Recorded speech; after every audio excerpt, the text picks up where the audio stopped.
నారికేల దీపం శాస్త్రాల్లో దీన్ని పవిత్ర శక్తి దీపం అని పిలుస్తారు. కొబ్బరి లోపలున్న స్వచ్ఛత, శుద్ధత, వెలిగే జ్యోతితో కలిసి ఇంటిలోని దుష్టశక్తులను దూరం చేస్తుంది. నారికేలం పైభాగాన్ని కోసి లోపల నీరు తీసివేసి కొబ్బరి నూనె పోసి ఒత్తిని పెట్టి మనం దీపం వెలిగించాలి. దీపాన్ని తూర్పు లేదా ఈశాన్యం వైపు ఉంచి దీపం వెలిగించండి. శుక్రవారం నాడు ఈ దీపం వెలిగిస్తే లక్ష్మీ కటాక్షం పెరిగి ధనవృద్ధి జరుగుతుందని పెద్దలు చెబుతారు. మంగళవారం వెలిగిస్తే ఆరోగ్య శాంతి, ఆదివారం వెలిగిస్తే దృష్టి దోష నివారణ జరుగుతుంది.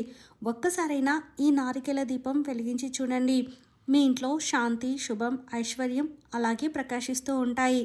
నారికేల దీపం వెలిగించడం వల్ల ఇంట్లో నెగటివ్ ఎనర్జీ తగ్గుతుంది, లక్ష్మీ దృష్టి ఏర్పడుతుంది, మానసిక శాంతి, ఇష్టం నెరవేరే శక్తి పెరుగుతుంది, ఇంట్లో గ్రహ దోషాలు తగ్గుతాయని నమ్మకం, వ్యాపారంలో నిలకడ అలాగే ఇంట్లో ఆనందం ఉంటుంది.